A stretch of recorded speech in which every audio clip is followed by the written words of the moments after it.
Hi students, RS video tokko isiniif qabadhee dhiyaadhee jira. Videoon kiyya inni har'aa grade 9 unit 1 mathematics wajjin ilaalla. Hanga xumura video kiyyaatiin na wajjin tura. Akkasumas namoonni channel kanaaf haaraa taatan subscribe godhuu hin irraanfatina. Videoon kun akka namoota hedduu bira ga'uuf like, share waliif godha. Gara video haa adeemnu. Videoon keenya inni har'aa the number system isa jedhu jalqabna. Mata duree kana jalatti main contents isa jedhu qabiyyeewwan ijoo lama ni ilaala jechuudha. Revision on the set of rational number fi akkasumas the real number system ilaala jechuudha. Okay, 1.11 natural number, integer, prime number, composite number isa jedhus ni ilaala jechuudha. In this section you will revise important facts about the set of natural numbers, prime numbers, composite numbers and integers.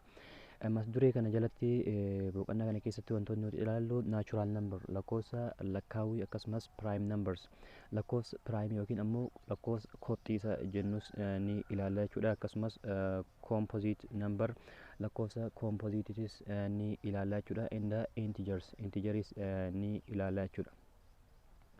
You have learned several facts about these sets in previous grades, in grade 7 in particular. Gradii 9 keessatti yookiin ammoo kutaa 9ffaa keessatti waa'ee tuuta kanneenii maal gootee jirta barattee jirta jechuudha. Kanaafuu more clear akka isiniif ta'uudhaaf barnoota kutaa 7ffaa san revise gootanii bareedaa jechuudha. Akka maaliif akka barnoonni kutaa 9 kun isinitti hin ulfaaneef jecha kanaafuu wal qabata waan ta'eef barnoonni kutaa gadhaanaatii fi kutaa aanaa kun waan wal qabatuuf kanaafuu revise godhuu hin irraanfatina. From your lower grade mathematics, recall that the set of natural numbers denoted by n is described by n equal to 1, 2, 3 continuously. The set of natural numbers tuuni natural number yookiin ammoo lakkoofsa lakkaawii denoted by capital N.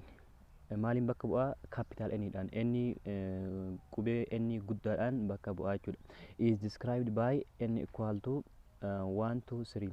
Maal jennee ibsina ammoo yeroo ibsinutti n walqixaa jennee ibsina. N jechuun natural number bakka bu'a isin jedheera. N equal to 1, 2, 3 akkuma nuti hundinuu beeknu natural numberiin meeqarraa jalqaba? Tokkorraa jalqabee infinitely ittuma fufaa jechuudha. Maaliif lakkoofsi bakka itti dhaabatu waan hin qabneef waan hin beekamneef kanaafuu ittuma fufaa jechuudha. The set of all numbers denoted by W, capital W is described by W equal to 0, 1, 2, 3. Whole numberiin ammoo yookiin ammoo lakkoofsi lakkaawii ammoo lakkoofsi natural numberii lakkoofsa lakkaawii whole numberiin ammoo lakkoofsa hundaati jechuudha. Lakkoofsi hundaa denoted by W.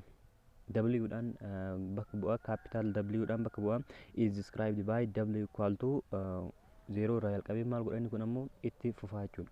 0 irraa jalqabee hanga hin beekamnetti ittuma fufaa jechuudha. Maaliif lakkoofsi hin beekamu isin jedheera xumurri isaa. Sababa kanaaf innis ittuma fufaa jechuudha. Kanaafuu garaagarummaan natural numberii fi whole numberii isin hundaafuu ifa jedhee yaada. Garaagarummaan isaanii whole numberiin 0 qofa dabalataa jechuudha. Kanaafuu 0 plus natural number equal to whole number jennee ibsuu ni dandeenya jechuudha. 0 ida'uu natural numberii 0 lakkoofsa natural numberiitti yookiin ammoo lakkoofsa lakkaawiitti yoo kan idaanu taate maal arganna? Whole numberii argannaa jechuudha. Kanaafuu kan inni include godhu kan inni of keessa qabatu whole numberiin natural numberii of keessatti hammata jechuudha. 0 fi natural number jennee ibsuu ni dandeenya. The set of integers denoted by capital Z is described by Z equal to minus 0 positive.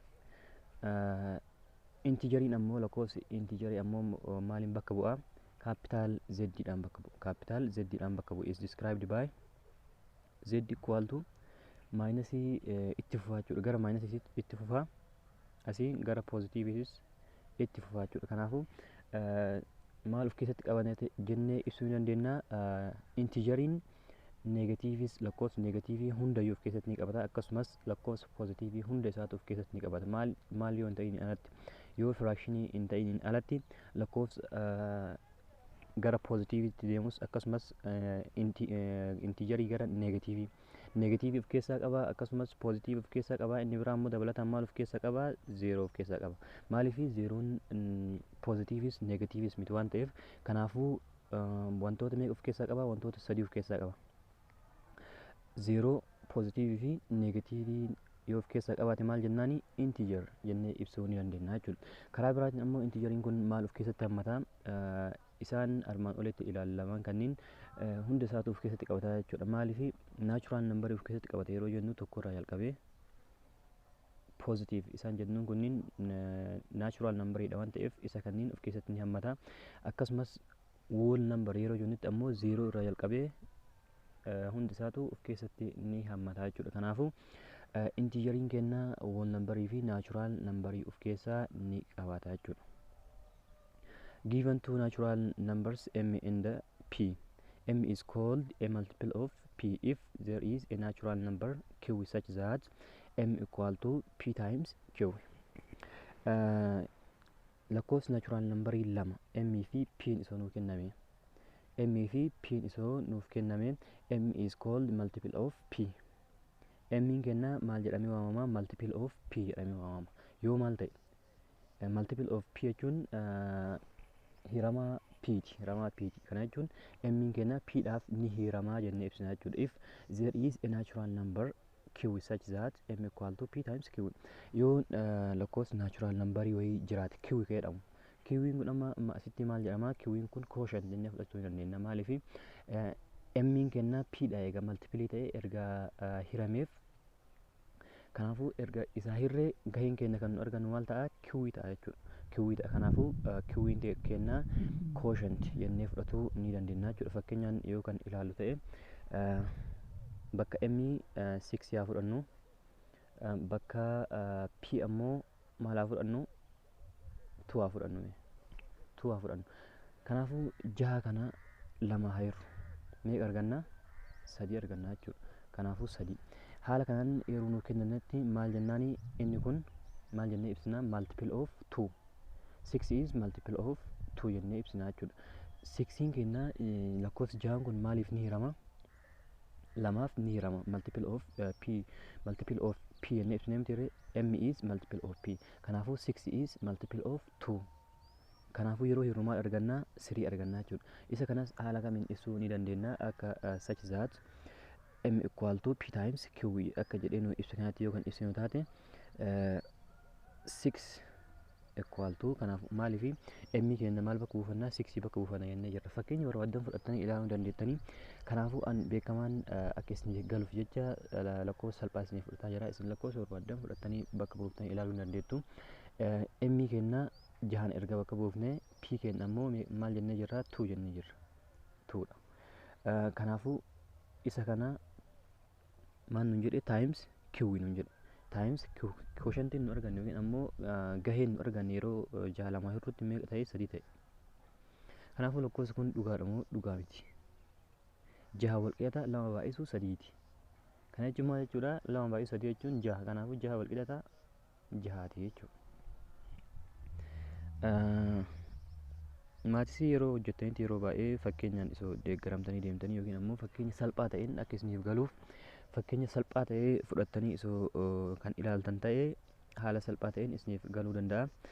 In this case p is called factor or divisor of m. Keezii kana keessatti yookiin wanta amma hojjenne kana keessatti p'n kenna maal jedhamee waamama factor or divisor of m. Factory jechuun hirmaataa jechuudha. Hirmaataa yookiin ammoo divisor jechuun qooda maal jennee jirra p'n kenna maal bakka bu'annee jirra amma fakkeenyaaf akka fakkeenyaan ilaalletti 2 bakka bu'a. Kanaafuu 2 kenna kun hirmaataa meeqa ta'uu ni danda'a hirmaataa 6 ta'uu ni danda'a akkasumas divisorii 6ti maaliif 6 yeroo lama hirrutti 6 lama hirree meeqa arganne 3 arganne. Kanaafuu inni kun maal jedhama 2 kenna divisor jedhama. 6 ammoo dividend yookiin ammoo multiple of jennee ibsuu ni dandeenya jechuudha. Multiple or dividend 3 kenna ammoo quotient q jennee bakka buufannee jira of m. We also say m is divisible by p. Ammas maal jechuu ni dandeenya m kenna divisible by p. M kun maaliif ni hirama pidhaaf ni hirama jennee ibsuu dandeenya. Hiramee jira kaa maaliif emmi kenna jaha bakka buufannee jira isa kana lama erga jennee kanaafuu jaha lamaaf ni hirama meeqa gaa sadii gaa. Similarly q is also factor or divisor of m. Haaluma wal fakkaatuun q'n kenna ammoo q yookiin ammoo kooshantiin gahee nu argane kuni siriidhaan bakka buufannee jira. Siriin kun also factor or divisor of m. Inni kunis maal ta'uu ni danda'a faaktarii hirmaataa yookiin ammoo qoodaa maalii ta'uu ni danda'a qoodaa jaha ta'uu ni danda'a. Haala kamiin haa ilaalu isa kanas jaha qoodaa jechuun yookiin ammoo divaayizar jechuun isa as biratti barreeffamu kana. Kanaafuu yeroo qoodnutti meeqa lama gaa. Isa kana ammoo bifa kamiin barreessuu ni dandeenya m equal to 3 times 2 bakkuma wal jijjiira malee tokkuma ta'a jechuudha. And m is divisible by q. Akkasumas m kenna divisible by q. Q'dhaaf ni hirama yookiin ammoo jahaan kun sadiif ni hirama jechuudha. Haala amma ilaalle kanaan ni hirama jennee ibsuu ni dandeenya. Okay, and for example 621 is multiple of 3 because 621 equal to 3 times 207. Isa kana maal jedha 621 multiple of 3 hirama maaliti hirama sadiif ni hirama because 621 kun 3 times 207 sadii baay'isu 207 kana jechuun gabaabumatti 621 maal m bakka bu'a inni kun ammoo p bakka bu'a inni kun q bakka bu'a jechuudha. Akka fakkeenyaan ilaalletti haala kanaan bakka bu'a jechuudha. Kana jechuun 207 kana yeroo baay'isnu meeqa arganna 621 mee haa ilaallu 621 yeroo ilaallutti sadiif jaha yeroo yerootti meeqa ta'a lama ta'a. Isa kana yeroo baay'isnu jaha ta'a. Kanaafuu yeroo walirraa hir'isnu 0 ta'a jechuudha. 21 yeroo sadiif hir'u meeqa ta'a? Haala kanatti yeroo yerootti 21 jennee buusuu hin dandeenyu. Buusuu dijiitii lama wal bira buusuu hin dandeenyu jechuudha. Jalqaba irratti maal goonaa lama qofa buufanna. Lama yeroo gabbuufannutti lama sadii firuun hin danda'amu maaliif deesimaalii ta'a waan ta'eef maal godhuu qabnaa tokko itti gabbuufatuudhaaf jalqaba 0 kennuufii qabna. 0 kenninee asitti ammoo tokko gabbuufatu qabna jechuudha. 21 sadiif yeroo hir'u meeqa ta'a? 7. Kanaafuu 7 baay'isuu 3 21 kanaafuu inni nuuf hin jiru jechuudha. Kanaafuu meeqa ta'ee jira 207 haala kanaan nu ta'ee jira. Isa kanarratti isa kanaan maal jennaan dividend divisor quotient yookiin ammoo inni kun multiple of 3 jennee ibsuu dandeenya. Akkasumas multiple of 207 jennee ibsuu dandeenya. Akkasumas inni kun ammoo factor or divisor inni kunis factor or divisor ta'uu danda'a. Garuu ammoo haala kanaan yeroo hojjennutti 207 maal ta'a quotient ta'a jechuudha. Quotient q winoo ta'a jechuudha. Definition 1.1 prime number in the composite number. Prime number fi composite number. Prime numberiin maal isin jedha jira lakkoofsa kopxii jennee barannee jirra. Kutaa gadhaanaa keessatti lakkoofsa kopxii jennee barannee jirra. Composite numberiin composite number jennee barannee jirra jechuudha. Isa kana definition isatti sun seenin duratti prime number jechuun maal akka ta'e isin haa ibsume. Prime number jechuun lakkoofsa faaktarii yookiin ammoo hirmaata lama qabu jechuudha. Hirmaata lama. Innis hirmaataan sunis maal ta'a?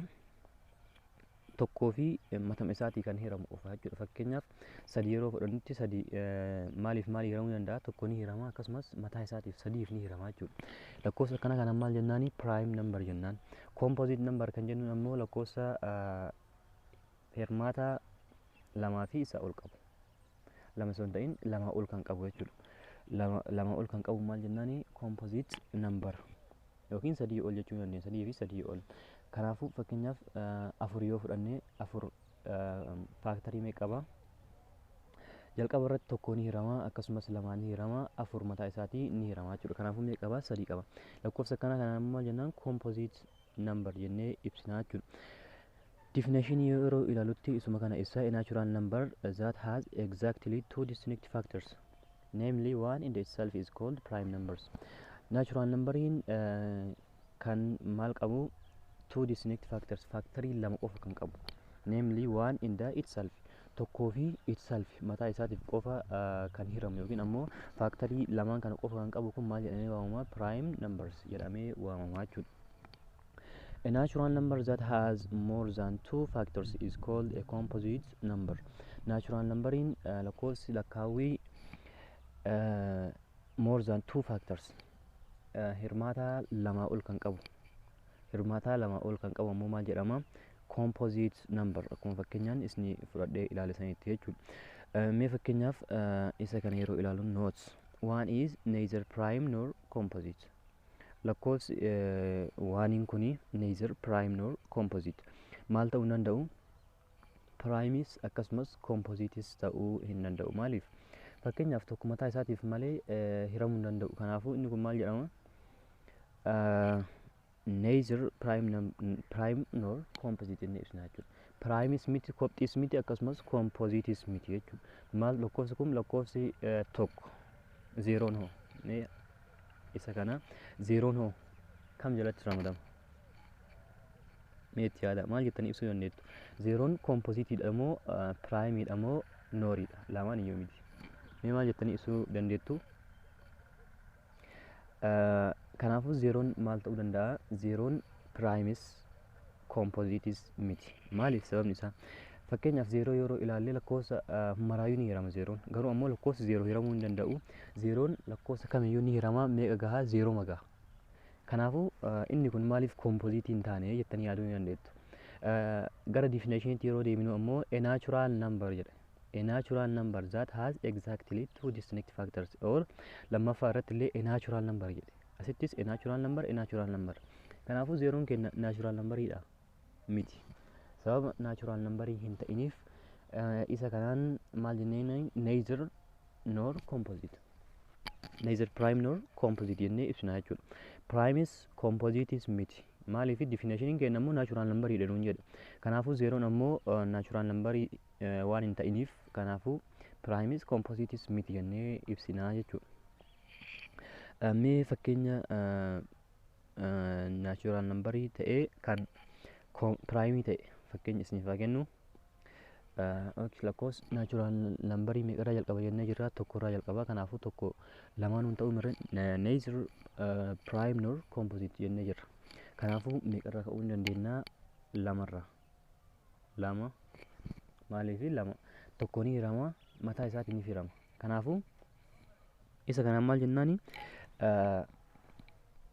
Prime number jennee ibsina jechuudha. Akkasumas lakkoofsa guutuu ta'e, lakkoofsa guutuu ta'e, guutuu jechuun lakkoofsa kallattii maal lamaaf hiramuu danda'u. Lakkoofsa guutuu ta'e kan primii ta'e lama qofa. Lakkoofsi biraan jiru fakkeenyaaf lakkoofsa guutuu kan jennuun 2, 4, 6, 8, 10, 12 jedhee itti fufaa deema. Isaan kanneen keessaa hundi isaaniitu maalidha? Lakkoofsi guutuun hundi isaaniitu composite numberidha. Garuu ammoo 2 isaan keessaa 2 qofatu prime numberidha jechuudha. Kanaafuu 2 fudhannee jirra. 3 tokkoo fi maaliif qofa hirama? Mataa isaatiif hirama. 5, 7, 9 jechuu hin dandeenyu. Maaliif? 3f ni hirama, tokkoof ni hirama, akkasumas 9f ni hirama waan ta'eef 9 keessa hin jiru. 11, 13, 17 jedhee itti fufaa deema jechuudha. Inni kun itti fufaa deema. Inni biraa composite number yeroo fudhannutti natural number jennee jirra. Isa kana negatiiv fudhachuu hin dandeetta. Maaliif? Fakkeenyaaf negatiivota yeroo fudhannutti inni kunis addaan isin bahuu qaba. Negatiivii yeroo fudhanne fakkeenyaaf negatiiv 2 yeroo jenne asitti 2 jennee jirra, garuu ammoo negatiiv 2 osoo jenne negatiiv 2 jennee osoo barreessine negatiiv 2 kun primiidha moo compositeedha jettanii yaaduu dandeettu. Inni kunis primes composite jennee ibsuu hin dandeenyu. Maaliif? Natural numberii nuun jedhu. Natural numberiin keenya garuu negatiivii of keessatti hin hammatu. Sababa kanaaf maal godhuu qabna? Kanaafuu inni kunis primes composites miti jennee ibsuu ni dandeenya jechuudha. Inni biraa composite number yeroo fudhannutti natural numberidha. Natural numberii irraa yeroo kaan tokkorraa ka'a jennee jira, garuu tokko lamaanuu keessa hin jiru, lama piraayimiidha, sadiis piraayimiidha, afur jechuu hin dandeenya. Afur, jaha, saddeet, sagal, kudhan lama jennee itti fufaa deemuu dandeenya jechuudha. Maaliif inni kun yeroo ilaalutti afur faaktarii meeqaba, lakkoofsa meeqaaf hiramuu danda'a? Tokkoof ni hirama, lamaaf ni hirama, mataa isaatiif ni hirama. Kanaafuu meeqaba? Sadii qaba jechuudha. Jaha yeroo ilaalus akkasumas tokkoof ni hirama, sadiif ni hirama, jaha mataa isaatiif ni hirama. Kanaafuu inni kunis sadii qaba. Kanaafuu sadii fi isaa ol waan ta'eef inni kunniin maal jennaani? Composite number jennee ibsuu ni dandeenya. Divisibility test. The following rules can help you to determine whether a number is divisible by 2, 3, 4, 5 up to 6, 8, 9 or 10. Isaan kanneen ilaalaa jechuudha. Lakkoofsi ruuliin armaan gadii kun maaliif si gargaara? Lakkoofsa lamaaf ni hirama, sadiif, afuriif, shaniif, jahaaf, torba garuu bakka kanatti nuuf hin kennu. Sababni nuuf hin kaaniif isinitti himachuudha. Sagal, kudhan kanniiniif ni hirama jennee seera ittiin kallattiimaan beekuu dandeenyudha. Garuu ammoo deebii isaa hirree argannaa jechuudha. Garuu ammoo maal beekuu dandeenya? Lakkoofsi kun kallattiin hafti tokko malee hiramuu ni danda'a. Lakkoofsa kanniiniif jennee ilaallaa. Seera kanniin mee haa ilaallu. A number is divisible by 2. Lakkoofsi lamaaf ni hirama. If it is unit digit is divisible by 2. Yoo maal ta'e, yoo dijiitiin xumuraa isaa lamaaf kan hiramu ta'e, dijiitiin xumuraa isaa yoo kan lamaaf hiramu ta'e maal ta'a? Lakkoofsi sun kallattiimaan lamaaf haftee tokko malee ni hiramaa jennee ibsina jechuudha. Fakkeenyaaf mee fakkeenya yeroo fudhannutti 212 jennu. 212 lamaaf ni hirama jennee yoo kallattiimaan beekuudhaaf taate, haftee tokko malee ni hirama yoo kan jennu taate, unit digit nun jedhe. Dijiitii xumuraa. Unit jechuun tan xumuraa jechuudha. Unit digit, dijiitii xumuraa ilaalla. Dijiitiin xumuraa lakkoofsa kanarratti maa inni? Lama jechuudha. Kanaafuu lamaan kun lamaaf ni hiramoo? Ni hiramu. Ni hirama. Kanaafuu lamaaf ni hirama waan ta'eef lakkoofsi kun maaliif hiramuu ni danda'a? Lamaaf hiramuu ni danda'a jechuudha. Hirree haa ilaallu. 212 lama yeroo hirrutti lamaaf takka ta'a. Meeqa ta'a? Inni kun tokko gabbuufannee 0 itti daballee 12 dhibbaa fi meeqa ta'a? 600 ta'a jechuudha. 600 ta'a. Kanaafuu haftee tokko malee kallattiimaan nuuf hiramee jira. Kanaafuu seera kana ilaaluu qabdu jechuudha. Fakkeenyaaf isa kanas 12 ni hirama yoo jenne amma hin beekne akka hiramu, garuu 5 ta'a akka hiramu hin beekne. Garuu akka seera isaatti yoo deemnee kam laalla? Tokko moo 0 laalla? Tokko laallu 0 laalla. Dijiitii xumuraa laalla waan ta'eef dijiitiin xumuraa kennaa 0dha. Kanaafuu 0n lamaaf ni hiramu moo hin hiramu? 0n lamaaf ni hirama. Sababni isaas lakkoofsi 0n lakkoofsa kamiifuu hiramuu ni danda'a. Lakkoofsa barbaadeefuu hiramuu ni danda'a. Garuu ammoo lakkoofsatu 0f hiramuu hin dandeenye. 0 lakkoofsaaf ni hirama waan ta'eef kanaafuu 10 akkuma jirutti meeqaaf ni hirama? Lamaaf ni hirama jechuudha. Mee kan sadii ilaallu. If the sum of its digit is divisible by 3. Yoo ida'amni dijiitii isaa hundi isaatu yoo sadiif kan hiramu ta'e, lakkoofsi sun sadiif kallattiimaan ni hirama jennee ilaallaa jechuudha. Fakkeenyaaf 12 fudhannume. 12 sadiif ni hirama. Maaliif hin beekne akkanattuu akka hin hiramuu ni beekna. Garuu ammoo seera isaatiin yeroo ilaalutti dijiitii meeqa qaba? Dijiitii 2. Dijiitii hunda isaatu walitti edaana jechuudha. Tokko eda'uu 2. Dijiitii lamaan waliin edaana waan ta'eef tokko eda'uu 2 meeqa ta'a? 3 ta'a. Kanaafuu 3 ni hirama moo hin hiramu? Sadiif ni hirama. Meeqa ta'a? Tokko ta'a. Garuu ammoo deebiin isaa tokko miti. Lakkoofsi kun hiramuu isaa beekuudha malee lakkoofsi asitti walii edaatanii argattanii sadiif yoo hirtan hin ta'u. Kan isin hiruu qabdan 12. Garuu ammoo seera ittiin beekuudhaaf seerri sun kallattiimaan ni hirama moo hin hiramu beekuudhaaf sadii kana fudhanne malee sadiin kun deebii isaa ta'uu hin danda'u. Sadiif yeroo hirru meeqa ta'a? Tokko ta'a. Garuu deebii isaa tokko jechuu hin dandeenyu. 12 kana hiruu qabna jechuudha deebinee. 12 yeroo hirrutti sadiif yeroo hirru meeqa argannaa? 4 argannaa jechuudha. Deebiin isaa isa kana malee isa kana miti. inni kun seeruma beekuudhaaf itti fayyadamna. Fakkeenya biraatis yoo kan fudhannu ta'e mee kan hin hiramne yookiin kan hiramu tokkocha fudhannee haa ilaallu. 224 224 sadiif ni hirama moo hin hiramu? Isa kana beekuudhaaf maal goona? Dijiitii isaa hundi isaa walitti idaana. Dijiitii mee qaba? 3 qaba.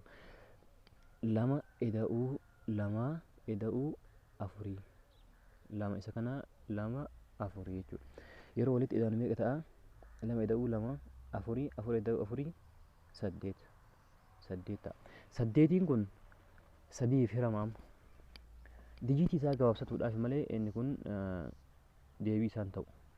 8 kun deebii isaa osoo hin ta'in 8 kun sadiif ni hirama jennee ilaalla jalqaba. Kallattii ni hirama moo hin hiramu? 8 kallattiidhaan ni hiramu. Maaliif? Haftee qaba waan ta'eef. Haftee qaba waan ta'eef 8 kallattiidhaan hiramuu hin danda'u. Waan 8 kun kallattiin hiramuu hin dandeenyeef 224 kallattiidhaan sadiif haftee tokko malee hiramuu hin danda'u jechuudha. Haala kanaan deebii isaa 8 akka hin jenne isa kan ta'uu hin danda'u deebiin. Deebiin isaa 224 kana irra deebitanii sadiif hiruu qabdan deebitanii tuman. Afuriif yeroo ilaallutti if the number formed by its last 2 digit is divisible by 4. Inni kun ammoo maal jedha? Yoo tokko irratti maal ilaallee jirra? Lakkoofsa tokko maaliif ilaaluu dhabne?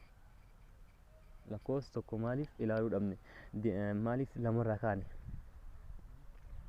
jennee gaafii ta'uu ni danda'a. Tokko maaliif hin ilaalle? Maaliif lakkoofsi kamiyyuu tokkoof ni hirama, kun beekamaadha.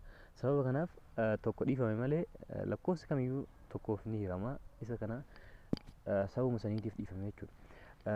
Lamaaf kan hiramu yoo maal ta'e jennee jirra? Yoo dijiitiin xumuraa isaa lamaaf kan hiramu ta'e. Isa kana walitti hin idaanu. Dijiitii xumuraa isaa qofa ilaalla lamaaf hiramuu isaa beekuudhaaf. Dijiitiin xumuraa isaa yoo kan lamaaf hiramu ta'e. Yoo kan lamaaf hiramu ta'e lakkoofsi sun kallattiimaan haftee tokko malee lamaaf ni hirama jechuudha. Yoo sadiif yeroo hirru ammoo sadiif maal ilaalla jennee jirra? The sum of its digit. Ida'ama dijiitii isaa ilaalla. Dijiitiin isaa hundi isaa dijiit tokkocha keessaa dhiisuu hin qabnu. Dijiitiin isaa yoo tokko ta'e akkasumatti beekuu ni dandeenya. Lakkoofsi sun tokkoof haga 9 qofa waan ta'eef warra dijiitii tokkoon kennamu beekuu ni dandeenya. Sadiif ni hiramu moo hin hiramu? Yoo dijiitiin isaa 2 ta'e lamaan walitti idaanee dijiitii walitti ida'ame sun ni hirama moo hin hiramu ilaalla. Haala kanaan dijiitii isaa hunda walitti ida'uu qabna jechuudha. Afuriif ammoo maal jedha? If the number formed by its last 2 digit is divisible by 4. Yoo lakkoofsi dijiitiin isaa nuuf kenname sun lakkoofsi nuuf kenname sun dijiitiin isaa kan xumuraa 2 dijiitiin xumuraa 2 yoo kan afuriif hiramu ta'e lakkoofsi sun kallattiimaan afuriif ni hirama jennee ibsina. Dijiitiin xumuraa lamaan sunniin yoo kan maaliif hiramu ta'e afuriif hiramu ta'e isa kana walitti idaanaa osoo hin ta'in dijiitii xumuraa lamaan sanniin akkuma jirutti ilaalla. Dijiitiin nuuf kenname lamiin sunniin yoo kan hiramu ta'e inni kun maal jennaani ni hirama jennee ilaallaa jechuudha. Fakkeenyaaf mee fakkeenyaan yeroo ilaallutti 44 lakkoofsuma salphaa isiniif fudhadha. 44 afuriif ni hirama moo hin hiramu? Isa jedhu inni beekna lakkoofsa kan inni hirama moo hin hiramu. Garuu ammoo seera isaatiin yeroo ilaallutti lakkoofsi kun dijiitii mee qaba? 2 qaba. Kanaafuu dijiitiin isaa xumuraa 2 waan nun jedheef dijiitiin xumuraa isaa 2 kanuma ta'a jechuudha. 44 lamaaf ni hirama. Fakkeenyaaf asiin 244 soo jenneen. 244 soo jenneen. 244 ni hirama moo hin hiramu isa jedhu ilaaluudhaaf dijiitii xumuraa 2 ilaalla. Dijiitiin xumuraa 2 kunniin afuriif afurii jechuudha. Afuriif afuriin kun 44 ta'a miti irra. Dijiitiin xumuraa 2 kunniin 44 jennee ibsuu dandeenya. 44 kun afuriif ni hirama moo hin hiramu? Ni hirama moo hin hiramu? Ni hirama jechuudha. Kanaafuu 44 waan hiramuuf 244 ni hirama. Meeqaaf? Afuriif ni hirama.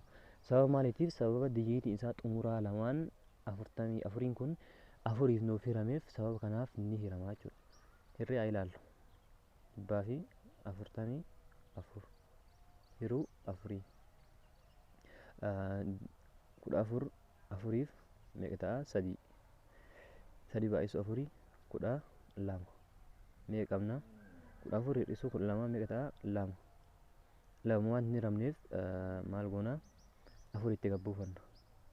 24 afuriif meeqa ta'a? 6 ta'a. Kanaafuu jaha baay'isuu afurii 24 haftee hin qabu jechuudha. Hafteen 24 irraa 24 yeroo hir'isnu 0 ta'a. Kanaafuu hafteen kennaa hin jiru. Kanaafuu lakkoofsi kun 144 kun yeroo afuriif hir'u meeqa ta'ee jira? 36 argannee jirra jechuudha. Haftee tokko malee ni hirama. Kanaafuu seera kana haala kanaan addaan baafatu qabdu. Afur irratti dijiitii xumuraa lamaan akkuma jirutti ilaalla malee maal hin goonu walitti hin edaanu. Sadii irratti garuu dijiitii hunda isaatu maal goona walitti edaana. Lama irratti ammoo dijiitii isaa xumuraa takka qofa ilaalla. Dijiitii xumuraa takkattiin sun yoo kan lamaaf hiramu ta'e lakkoofsi kun kallattimaan lamaaf ni hirama jennee ibsina jechuudha.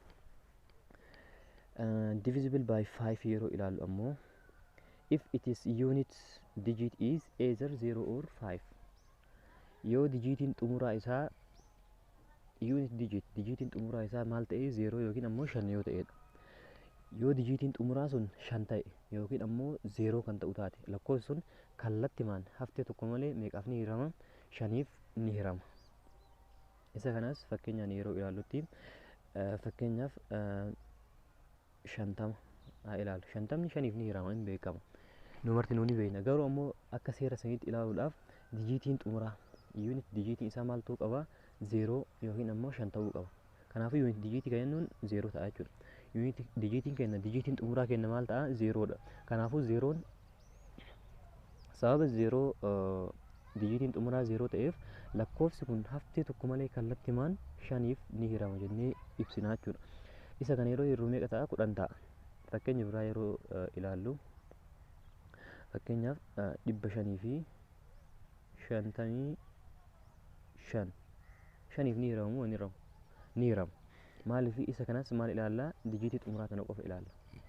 Dijiitii xumuraa kana ilaallee isin dijiitiin xumuraa tun yoo 0 taate 5f kallattimaan ni hirama. Yookiin ammoo yoo maal taate? Yoo 5 taate kallattimaan maaliif ni hirama? 5f haftee tokko malee ni hirama. Fakkeenyaaf lakkoofsa hanga barbaade 1 2 3 4 8 9 0 jedhu lakkoofsa kana baay'atu kana fakkeenyaaf lakkoofsi kun gara miliyoona takkaa fi wayii ta'a jechuudha. Lakkoofsi kun haftee tokko malee 5f ni hirama isa jedhu beekuudhaaf kallattimaan nuti eessa ilaaluu qabna? Dijiitii xumuraa tana bichaa ilaalla. Dijiitiin xumuraa tun yoo 0 taate yookiin ammoo isoo 5 taate 5 isoo asiin daballee lakkoofsi kun akkuma jirutti guutuun isaa maaliif 5f ni hiramu ni hiramu yoo kan hin beekne jedhu taate baay'ee nama rakkisa. Isoo seera kana hin beekini haftee malee ni hirama osoo isin jedhanii hirtu malee argachuu hin dandeettu. Garuu ammoo seerota kanneen qabannee jennaan maal godhuu dandeenya? Kallattimaan beekuu ni dandeenya. Fakkeenyaaf inni kun dijiitiin isaa xumuraa jalqaba irratti meeqa ture? 0 ture. Amma ammoo 5 waan itti daballeef dijiitiin xumuraa isaa maal ta'a? Amma 5 ta'a. Kanaafuu 5 kun lakkoofsa hanga barbaade baay'atu. Dijiitii xumuraa qofa ilaalla nu. Dijiitiin xumuraa isaa 0 yoo ta'e yookiin 5 qofa yoo ta'e maal jennaani? Lakkoofsi kun haftee takka malee 5f ni hirama jennee ibsina jechuudha. Baay'inni lakkoofsaatii miti kan nuti ilaallu dijiitii isaa xumuraa qofa ilaalla. 4 irratti yoo ta'e dijiitii xumuraa lamaan, 3 irratti yoo ta'e eda'ama dijiitii isaa 2 yoo ta'e ammoo dijiitii xumuraa takkatti qofa ilaalla jechuudha. Kanaafuu ifa jedhee yaada. Jahaffaa irra yeroo dhufna ammoo if it is divisible by 2 in the 3. Inni kun amma yuunitii isaatii miti kan nuti ilaalaa jirru. Lakkoofsi nuuf kenname sun 3 fi 2f ni hirama taanaan kallattimaan 6f hirama jechuudha lakkoofsi sun. Lakkoofsi wayii yoo nuuf kenname lakkoofsi sun yoo kan 2f hiramu ta'e akkasumas yoo kan 3f hiramu ta'e lakkoofsi sun kallattimaan haftee tokko malee 6f ni hirama jennee ibsina. Fakkeenyaaf lakkoofsa fakkeenyaaf gabaabaa isiif haa fudhadhu 18 6f ni hiramu moo hin hiramu jedhu isa jedhu beekuudhaaf jalqaba irratti maal ilaaluu qabna? Lakkoofsi kun 2f ni hirama isa jedhu ilaalla. Akkasumas lakkoofsi sun 3f ni hirama isa jedhus ilaaluu qabna. Maaliif lakkoofsi kun 2f hiramee 3f yoo hin hiramin 6f ni hiramu. Yoo 3f hiramee akkasumas 2f hin hiramin hin hiramu lakkoofsi kun. Dirqama maal ta'uu qaba? Lamaan isaatiifuu hiramuu qaba. 2 or 3 nuun jennu 2 in the 3 jedhu. 2 in the 3 waan jedheef 2 fi 3 fi dirqama hiramuu qaba lakkoofsi sun 6f hiramuudhaaf. Yoo kana hin ta'in lakkoofsi sun maal hin ta'u? 6f ni hiramu. Yoo 2f hiramee yoo kan 3f ni hiramne taate maal hin ta'u jahaaf hin hiramu jechuudha. Haa ilaallu. Lakkoofsi 18 kun lamaaf ni hirama moo hin hiramu isa jedhu ilaaluudhaaf maal laalisin jedheera. Dijiitii xumuraa qofa ilaalla. Dijiitii xumuraa kana ilaalla. Dijiitiin xumuraa isaa meeqa ta'a? 8. 8 kun lamaaf ni hirama moo hin hiramu? Ni hirama. 4 ta'a miree ni hirama. Kanaafuu lakkoofsi kun lamaaf hiramee jira. 3 ifoo hirama isa jedhu ilaaluudhaaf walitti idaana dijiitii lamaanuu. Tokko ida'uu 8 meeqa ta'a? 9 ta'a. Kanaafuu 9 3f ni hirama moo hin hiramu? 9 3f ni hirama. Sababa kanaaf lakkoofsi 18 kun lamaafis nu hiramee jira. Akkasumas 3fis lamaan isaatiifuu nuuf hiramee jira. Kanaafuu maal jennaan amma 18 kun kallattiimaan haftee tokko malee jahaaf ni hiramaa jennee ibsinaa jechuudha. I think it is clear jedhee yaada. Jaha amma meeqa bira geennee jirra? Lamarraa kaanee jahat ilaallee jirra. Jaha yoo dijiitii isaa ilaalu jaharratti jaha yoo lakkoofsi nuuf kenname sun kallattiimaan haftee tokko malee lamaa fi sadiif hirame. Sadii fi lamaafis yoo kan hiramu ta'e maal jennaani? Lakkoofsi sun maaliif ni hirama jennaan? Jahaaf ni hiramaa jennaan. Fakkeenyaaf lakkoofsa yeroo hirrutti deesimaalii ta'ee hiramuu ni danda'a. Garuu ammoo lakkoofsi sun deesimaaliidhaan waan hirameef fakkeenyaaf 5 lamaaf haa hirru. 5 lamaaf yeroo hirrutti yookiin mee 9 haa goonu. 9 lamaaf hirra jalqaba irratti. 9 kun jahaaf ni hiramu moo hin hiramu isa jedhu ilaaluudhaaf 9 jalqaba irratti maal goonaa? Lamaaf hirra. Meeqa ta'a? 4.5 ta'a.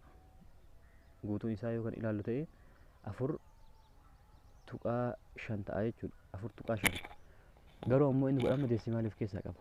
4.5. 4.5 ta'e lamaaf. 3f yeroo hirroo isa 3f hirri ammoo meeqa ta'a? 3 ta'a. Kanaafuu lakkoofsi kun lamaafis hiramee jira, 3fis hiramee jira, jahaaf ni hiramaa jennee ilaaluuf yoo kan deemnu ta'e sirriidha. Hiramee jira, lamaafis hiramee jira, 3f haftee tokko malee hiramee jira. Garuu ammoo lakkoofsi kun yeroo lamaaf hirrutti haftiidhaan hirame. Maaliifi deesimaalii ta'ee jira. 4.5 jechaadha. 4.5 kana waan ta'eef lakkoofsi kun kanaafuu lamaaf hirame jechuu hin dandeenyu. Lamaaf hirame sababa kanaaf inni kun jahaaf ni hiramaa jechuu hin dandeenyu. Maaliifi maal ta'ee hirame? Tuqaa of keessaa qaba. Lakkoofsi kun deesimaalii ta'ee hirame waan ta'eef kanaafuu maal hin jennuun? Lakkoofsi kun jahaaf ni hiramaa hin jennuun. Lakkoofsi kamuu lakkoofsa hiramuudhaaf maal ta'uu qaba? Deesimaalii ta'ee hiramuu ni danda'a. Garuu ammoo haftee tokko malee hiramuu qaba. Isa kana haala kanaan 4.5 waan gaheef lamaaf hiramee jira. Asitti ammoo 3 gahee jira. Sababa kanaaf jahaaf ni hiramaa kan jenne. Deesimaalii ta'uu hin qabu yeroo hirrutti. Deesimaalii ta'uu hin qabu. Deesimaalii yoo kan ta'u taate lakkoofsi kamiyyuu ni hirama jennee ibsuu ni dandeenya. Maaliif lakkoofsi kamiyyuu yeroo walii hirru deesimaalii ta'ee hiramuu ni danda'a. Sababa kanaaf deesimaalii yoo kan isin harkaa ta'u taate lakkoofsi sun hin hiramu jettanii dhiiftanii jechuudha. Kanaafuu jaha haala kanaan hubattan jedhee ilaala. 7 bira geennee jirra. 7 bira geennee yeroo jirrutti 7 nuuf kaa'amee hin jiru. Sababa maaliitiif? Sababni isaa ni jira jechuudha. Isa kanas ni ilaalla. Mee gadaa xumurru 8 yookiin 7 yeroo ilaallutti observe that divisibility test for 7 is not stated here as it is beyond the scope of your present level. Sababa maaliitiif as keessatti hammatamuu dhabee bakka ati jirtu kanatti yookiin ammoo kilaasii ati jirtu kana keessatti maal ta'a? Seerri isaa xiqqishu waan ulfaatuuf sababa kanaaf kilaasii kana keessatti yookiin ammoo kutaa 9ffaa keessatti hin kaa'amne jechuudha. Sababa kanaaf isa kana irra tarra. 8ffaa if the number formed by its last 3 digit is divisible by 8. 8ffaa ilaaluudhaaf 8ffaan maal jedha? Yoo lakkoofsi nuuf kenname sun formed by its 3 digit is divisible by 8. Isa kana ammoo maal ilaallaa? Yoo dijiitiin lakkoofsi sun dijiitii baay'ee maal ta'uu qaba? Dijiitii 3 yookiin ammoo isaa ol 3 fi isaa ol ta'uu qaba jechuudha. Seera kanaan beekuudhaaf dijiitii 2 fi 1 yoo kan ta'u taate beekuun haaluma salphaa ta'een haala kanaan foormulaa kana keessatti hammatamee hin jiru jechuudha. Isa kana akkasumatti hirree yookiin yoo kan beeknu ta'e akkasuma beekuu qabna malee maal ta'uu hin qabu. Isa kana keessatti dijiitii lamaan beekuu hin dandeenyu. Maal jedha? Last 3 digit jedha. Dijiitiin xumura isaa sadan. Dijiitiin xumura sadan yookaan 8f kallattiimaan hiramu ta'e lakkoofsi kun 8f kallattiimaan ni hirama jennee ilaalla jechuudha. Inni kun hubatuudhaaf baay'ee nama rakkisaa gaa asiin olitti ilaale kanneen caalaa. Sababni isaa dijiitii 3 waan nuuf jedheef dijiitiin 3 kana xiqqishu addaan baafatuuf waan rakkisuuf lakkoofsa kana yeroo hirtanitti kallattiimaan hirtanii soo argattanii bareeda ta'a jechuudha. Maaliif akka kaaniinii lakkoofsi kun dijiitiin isaa hagan ta'uu qaba hagan ta'uu qaba jechaa hin jiru. Dijiitiin isaa dirqama 0 ta'uu qaba jechaa hin jiru. Maaliif lakkoofsi nuuf kenname sun dijiitii meeqa ta'uu qaba? Fakkeenyaaf 1088 haa fudhannu. Lakkoofsi sun salphaa fudhataara. 1888 yeroo ilaallutti lakkoofsi kun 8f ni hiramamoo hin hiramuu isa jedhu ilaaluudhaaf maal goona? Dijiitii xumuraa sadan ilaalla. Dijiitii lakkoofsi kun dijiitii 4 irraa ijaaramee jira. Kanaafuu dijiitii xumuraa sadan yeroo jedhu 888 isa jedhu kana ilaallaa jechuudha. Inni kun 888 kun 8f ni hirama moo hin hiramu isa jedhu ilaalle san booda lakkoofsi kun akkuma jirutti maal jennaani? Kallattiimaan 8f ni hiramaa jennaan jechuudha. 888 meeqa ta'a? 111 ta'a jechuudha. Kanaaf ni hirama. Sababa kanaaf sababa last 3 dijiitiin yookiin ammoo dijiitiin xumuraa isaa 8f hirameef inni kunis maal jennaani? 8f ni hiramaa jennee ibsina jechuudha. Sababa kanaaf isa kana lakkoofsa fudhattanii ilaaluu ni dandeettu. Garuu yeroo ilaaltanitti maal godhuu qabdu? Dijiitiin xumuraa sadan isaa 8f ni hirama moo hin hiramu isa jedhu ilaaluu qabdu. Yoo dijiitii 3 isiniif kenname ta'e ammoo dijiitiin maal akka jirutti guutuun isaatu ilaalamaa jechuudha. Kanaafuu dijiitiin xumuraa sadan isaa 8f ni hirama taanaan lakkoofsi sun kallattiimaan 8f ni hirama jechuudha. Maaliif sababni an xiqqeessu isinitti ulfaata jedheef dijiitii 3 nuun jedhe. Fakkeenyaaf lakkoofsa nuuf kenne 808 isa nuun jedhe. Isa kana dijiitii xumuraa sadan nuun jedhe. Dijiitiin xumuraa sadan jechuun isuma sadan kanneen. Kanaafuu lakkoofsi kun maaliif dhaabbatu qaba? Foormulaan kun lakkoofsa baay'ee guddaa ta'e wayiitiif. Baay'ee guddaa ta'e wayiitiif yoo kan ta'u taate lakkoofsa akkanaa kanaaf yoo kan ta'u taate lakkoofsa kana baay'atu kana yoo kan ta'u taate dijiitii xumuraa sadan qofa ilaaluu qabdanii jechuudha. Dijiitii xumuraa sadan ilaaltanii lakkoofsi kun akkuma jirutti 8f ni hirama jettan maal yoo ta'e dijiitiin xumuraa sadan kunniin 811 kun yoo kan 8f hiramu ta'e kallattiimaan haftee tokko malee lakkoofsi kun akkuma jirutti maal ta'a? 8f ni hirama jechuudha.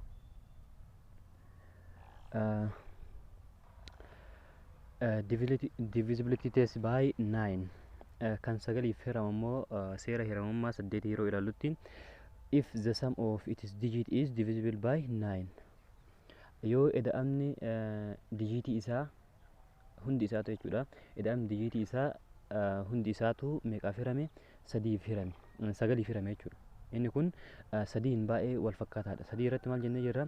Yoo eda'amni dijiitii isaa hundi isaatu 3f hirame lakkoofsi sun kallattiimaan 3f ni hirama jennee jirra jechuudha. 9f ammoo yoo eda'amni dijiitii isaa hundi isaatu walitti hidhaanee lakkoofsi sun 9f kan hiramu yoo ta'e lakkoofsi sun kallattiimaan 9f ni hirama jennee ibsina jechuudha. Isa kanas fakkeenyaan yoo ilaalle lakkoofsi sun salphaa fudhannu 18 fudhannu. Isa kanas 18 9f ni hiramu moo hin hiramu isa jedhu akkanumatti kallattiimaan ni beekna jechuudha. 18 9f yeroo hirutti meeqa ta'a jennee beekna? 2 ta'a jechuudha. Kanaafuu isa kana beekuudhaaf maal fayyadamuu qabna? Seera kana yeroo fayyadamnutti maal goona? Walii edaana dijiitii isaa. Dijiitii meeqa qaba? 2 qaba, 1 fi 8. Kanaafuu tokko eda'uu 8 meeqa ta'a? 9. Sababa kanaaf 9 kun 9f ni hirama maaliif tokko ta'a? Kanaafuu sababa kanaaf 9 waan 9f hiramuuf 18s maaliif ni hirama? 9f ni hirama jechuudha. Inni kun is very similar with divisibility test by 3. Maalii wal fakkaataadha? sadiin waan wal fakkaataa ta'eef isa kana haaluma salphaa ta'een hubatuu ni dandeettu. Kurnaffaa yeroo ilaallu immoo 10 divided by 10 if its unit digit is 0. 10f kan ni hirama jennu yoo dijitiin xumuraa isaa 0 ta'e qofa. Yoo dijitiin xumuraa isaa 0 ta'e qofa.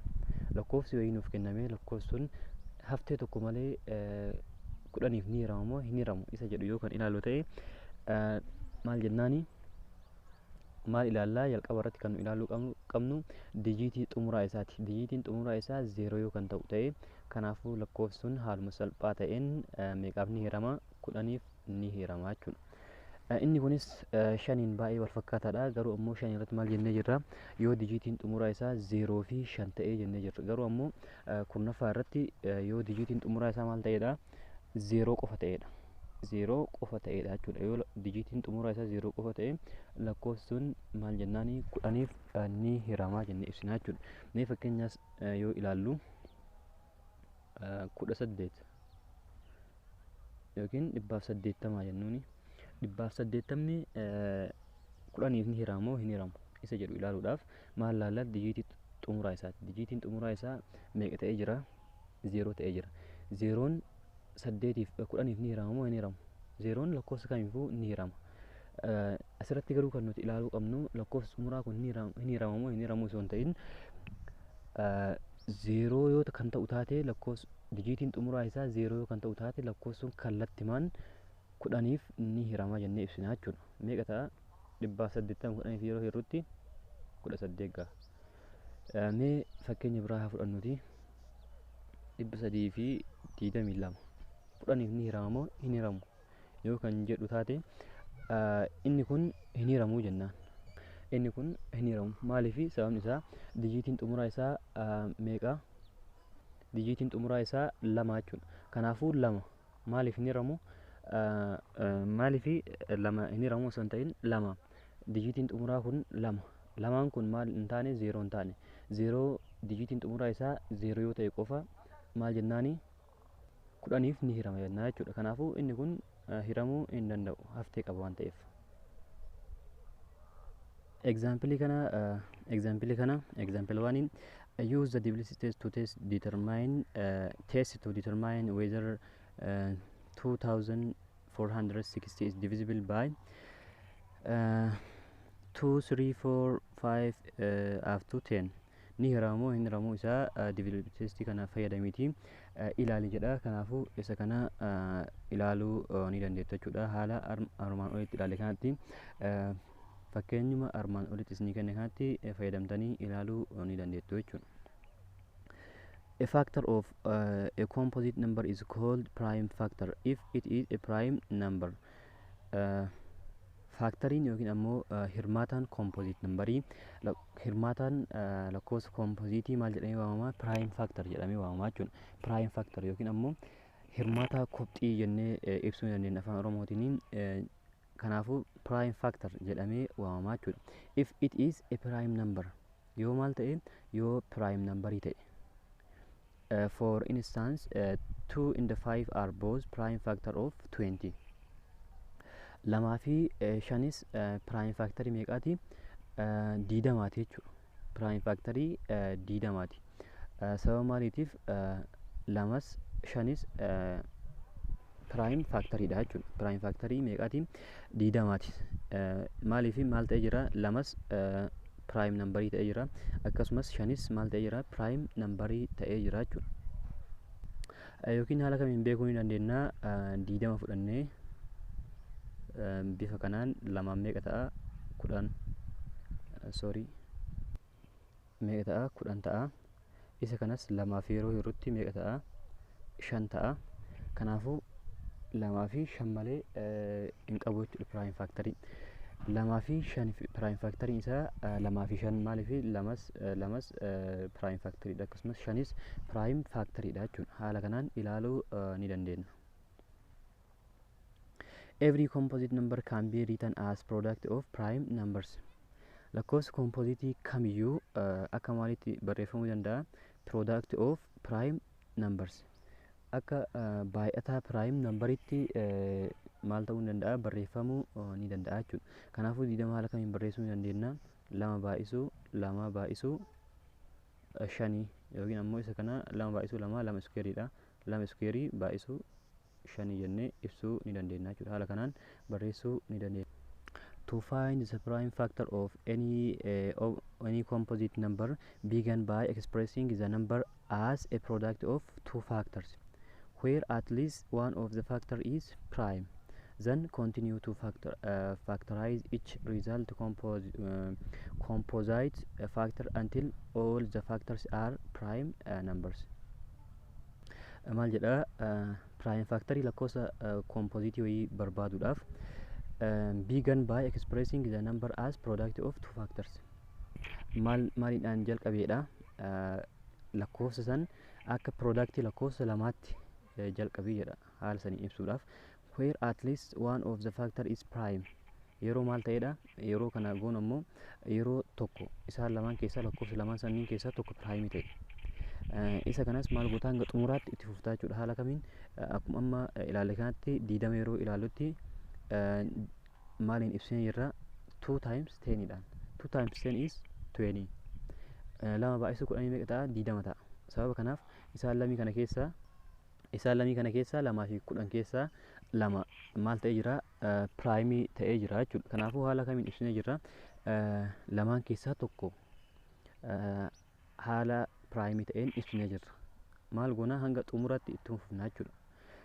Xumuratti maal argannaa akkuma fakkeenya kanaatti prime numberii argannaa jechuudha. When number is expressed as a product of its prime factors, the expression is called prime factorization of the number.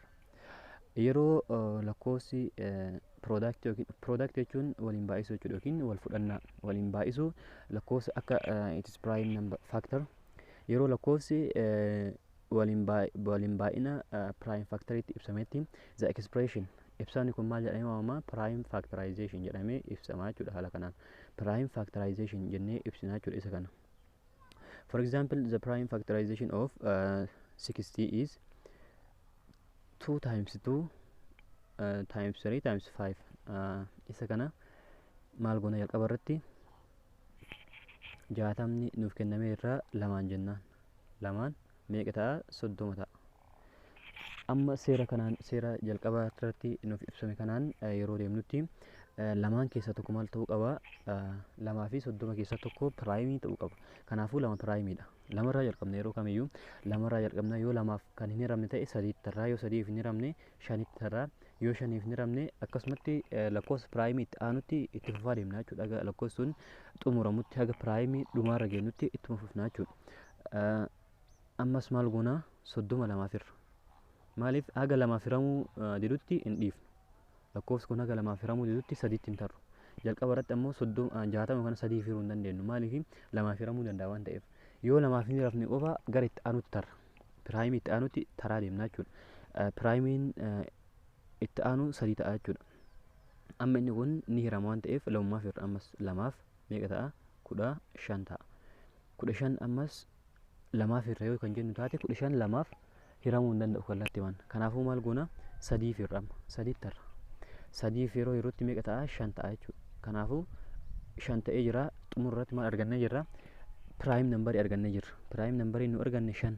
Kanaafuu prime number erga arganne hin deemnu yookiin ammoo 5 jennee deemuu dandeenya 5 tokko jennee dhiisuu dandeenya. Garuu ammoo isa kana fayyadamuu hin qabnu maaliif dhumarratti maal irra gahuu qabna prime factory irra gahuu qabna. Lakkoofsa prime number ta'e irra gahuu qabna. Tokkorra yeroo geenyutti ammoo tokko prime number miti waan ta'eef 5 irratti dhaabna jechuudha. 5 irratti dhaabna. Haala kanaan yeroo ibsinutti maal jedhama inni kun prime factorization jennee ibsina jechuudha. The prime inni kun amma haala kamiin barreessuu dandeenya akka productii prime numberiitti yookiin ammoo waliin baay'ina maalitti prime numberiitti yeroo ibsinu isaan kamiin ilaalla lakkoofsa asirraan arganne kanniin lamarraa jalqabna lama baay'isuu lamumatti fufna lama baay'isuu sadii baay'isuu shanii. Isa kana yeroo ibsinutti waliin baay'ina maaliiti prime numberiiti waliin baay'ina prime numberiiti. yeroo ibsinutti as product of prime number jennee jirra. Maaliin ibsuu qabna? Akka waliin baay'ina prime numberiitti ibsuu qabna jennee jirra. Kanaafuu lamas sadiis shanis maayini prime numberiidha waliin baay'isnee jirra. Isa kana immoo haala kamiin ibsuu dandeenya? Lama baay'isuu lama kan jedhu meeqa ta'a? Lama iskuweerii ta'a. Lama iskuweerii baay'isuu sadii baay'isuu shanii. Kanaafuu haala kanaan yeroo ibsinu inni kun maal jedhama? Prime factorization jennee ibsina jechuudha. The prime factorization of 60 is also found by using a factoring tree. Factoring tree kan jennuun bifa muka fakkaatuun haala kanaan jechuudha. Akkuma asitti ibsee kanatti bifa muka fakkaatuun factoring tree isa jedhu kanaan ibsuu ni dandeenya jedha. Inni kun haala kamiin ibsee jira? Haala factoring tree kanaan ibsine garuu inni baay'ee salphaa ta'e isa kana jechuudha. Note that let the set 2, 3, 5 is a set of prime factor of 60. Is this set unique? This property leads to state the fundamental theorem of arithmetic. Jedha lama sadii fi shaniin kun set of prime factor of 16. Prime factorii 60maati. Is this set unique? Seetiin kun yookiin ammoo tuunni kun yuunikiidha jedhee nu gaafatee jira. Inni kun ammoo gara maaliitiin nu oofa? Fundamental theorem of arithmetic isa jedhudha. Mee theoremii kanas haa ilaallu. Every composite number can be expressed or factorized as a product of primes. Lakkoofsi prime yookiin ammoo lakkoofsi composite kamiyyuu prime osoo hin ta'in lakkoofsi composite numberii kamiyyuu can be expressed ibsamuu ni danda'a or factorized as a product of prime. Akka waliin baay'ina prime numberiitti maal ta'uu ni danda'a? Barreeffamuu ni danda'a jechuudha. Ibsamuu ni danda'a. This factorization is unique. Factorizationiin kun unikiidha. Amma maal jedhee nu gaafatee jira? Is this set unique nuun jedhe jalqaba irratti. Unikiidha inni kun kan adda ta'edha. Kanaafuu inni kun unikiidha jennee ibsinaa jechuudha. Apart from order in which the prime factor occur, you can use the divisibility test to check whether or not a prime number divided a given number. Divisibility test kana fayyadamtee maal ilaaluu dandeetta? Lakkoofsi nuuf kenname sun whether or not prime number divide a given number. Lakkoofsa kennameef ni hirama moo hin hiramu isa jedhu divisibility test kana fayyadamtee ilaaluu ni dandeetta jedha. Mee fakkeenya lammaffaa kana example 2 kana ilaallu. Find the prime factorization of 1530. Start dividing this number by its smallest prime factor. Smallest prime factor idhaan hiruudharraa jalqabi. If the quotient is a composite number, yoo gaheen argattu sun yoo composite numberii ta'e lakkoofsa composite yoo kan ta'u taate find a prime factor of quotient in the same way. Ammas maal goota? Quotient numberii saniif ammas prime factor godhaa deemta akkuma reef ilaalsanitti jechuudha. Mee isa kana haa ilaallu. 1530 kana lamaaf hiruu jalqaba irratti maal godhuu qabna? 1530 isa kana jalqaba irratti maal goona? Lamaaf hirra. Lamaaf yeroo hirru meeqa ta'a? 765. Isa kanas ammas lakkoofsi kun prime factorii miti, prime numberii miti, composite dha waan ta'eef sababa kanaaf maal goona? Ammas lamaaf hirra yoo jenne dijiitii xumuraa ilaaluu qabna. Dijiitiin xumuraa 5 waan ta'eef 5 lamaaf ni hiramu. Sababa kanaaf dhiifnee meeqattarraa? 3ttarra. Sadiif ni hirama waan ta'eef maaliif walitti ilaallee ilaaluu qabna. Lakkoofsa kana yeroo walitti ilaalutti 7 ida'uu 6 meeqa ta'a? 13 ida'uu 5 18 meeqaaf ni hirama? 3f ni hirama yookiin ammoo 18s ammas walitti ilaana 1 ida'uu 8 meeqa ta'a? 9 kanaafuu 3f ni hirama waan ta'eef isa kanas 3 ni hirama jechuudha. 3f yeroo yerootti meeqa ta'a? 255. Amma isa kana 3f ni hirama moo hin hiramu? Isa jedhu ilaaluudhaaf ammas walitti ilaana. 2 ida'uu 5 meeqa ta'a? 7 ida'uu shanii kudha lama sadiif ni hirama waan ta'eef ammas sadiif jennaan. Sadiif yeroo hirutti meeqa ta'a? 85. 85 sadiif ni hirama yoo jenne ammas walitti ilaanee ilaalla. 85 8 ida'uu shanii kanaafuu 13 waan maal hin taaneef 13 waan sadiif nuun hiramneef sadi dhiifnee amma sadii irraa prime factory itti aanutti yookiin ammoo prime number itti aanutti deemnaa jechuudha. Prime number itti aanu sadii irraan kan aanu meeqa ta'a? 5. Shaniif ni hirama moo hin hiramu isa jedhu ilaaluudhaaf dijiitii xumuraa ilaallaa jennee jirra. Dijiitiin xumuraa keenya yoo meeqa ta'e? Yoo 5 fi 0 ta'e kanaafuu kallattimaan ni hiramaa jechuudha. Kanaafuu 5 waan ta'eef kallattimaan nuuf hiramaa. 5 fi yeroo hirutti meeqa ta'a? 17. Kanaafuu meeqarra geennee jirra?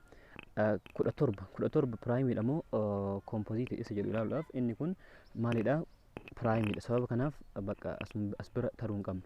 Piraayim faaktarii yookiin lakkoofsa piraayimii irra geennee jirra jennaaniin dhiisuu qabna jechuudha. Isa kana akkamitti ibsuu dandeenya? 2 baay'isuu 3 baay'isuu isaanuma asirraa kana fudhannaa jechuudha. Haga 17tti. Baay'isuu 3 baay'isuu 5 baay'isuu 17tti. Isa kana yeroo ibsinutti 2 baay'isuu 3 baay'isuu 3 iskeerii baay'isuu 5 baay'isuu 17 jennee ibsina jechuudha. Haala kanaan ibsuu ni dandeenya. I think barnoonni har'a isin barsiisee akka baay'ee isin fayyaduu fi akkasumas akka waan baay'ee irraa hubattan abdii qaba. Yoo waan isin hin galle jiraate karaa koomantiitiin naaf dhiyeessuu ni dandeettu isiniif deebisa jechuudha. Akkasumas viidiyoon kun namoota hedduu bira akka gahuuf like share godhuu hin irraanfatina. Barnoonni keenya kan guyyaa har'aa haala kanaan xumurree jirra. Yeroo itti aanutti mata duree biraatiin hanga wal agarrutti nagaatti.